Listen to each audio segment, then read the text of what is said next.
For thousands of years, throughout all of recorded history, humanity has pursued a single, endlessly complex question: who is God? Historically, the answers fall into three broad categories: polytheism, the belief in many gods; pantheism, where nature itself is divine; and monotheism, believing in one God. Today, Christianity stands as the world's most prominent monotheistic faith. But even within this one God framework, there is a deep historic disagreement over a simple number. While the religion is built on the premise of a single creator, its followers have spent centuries divided over how that oneness actually works.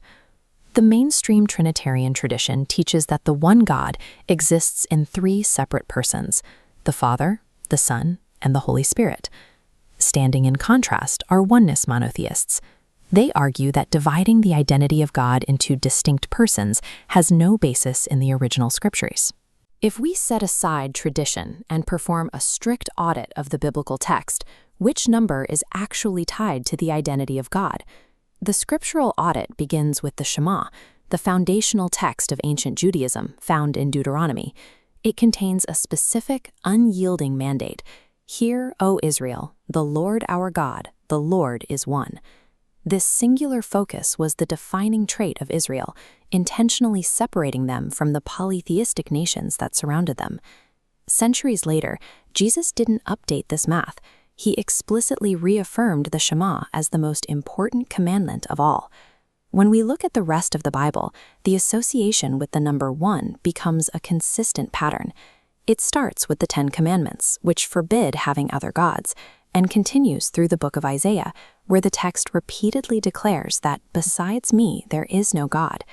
Throughout the Old Testament, the writers frequently use a specific, repetitive title for the Creator: the Holy One. In the New Testament, this same Holy One title is applied directly to Jesus. By using this specific Old Testament label, the authors were drawing a direct link between the person of Christ and the singular God of Israel. To evaluate the Trinitarian view, we have to search the text for a different data point: the number 3. In the entire Bible, there is only one verse that explicitly lists a trio of heavenly witnesses: 1 John 5:7. However, if you look at modern translations like the NIV or ESV, the reference to the Father, the Word, and the Spirit is notably absent. Scholars omit the verse because it is missing from nearly all of the 5,000 ancient Greek manuscripts we have today. Most experts conclude it was a late addition, an interpolation added centuries after the original letter was written. This leaves the direct case for a three-person God in a difficult position. The only verse in the entire Bible that explicitly names the trio is missing from the earliest records. If a triune Godhead isn't clearly defined in the original manuscripts, how did it become the dominant view of the Church? The concept appears frequently in polytheistic cultures that existed long before Christianity. Ancient Egypt, for example, worshipped several trinities, such as the trio of Osiris, Isis, and Horus. Hinduism has historically recognized a supreme trinity of its own: Brahma, Shiva, and Vishnu.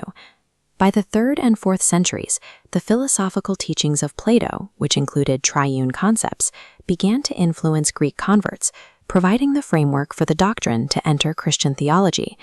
History suggests that dividing God into three was a philosophical import rather than a scriptural mandate.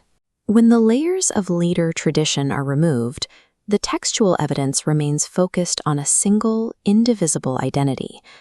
To see the God of the Bible as the original authors described him, one has to move past the math of the ancient philosophers and return to the singular declaration of the Shema.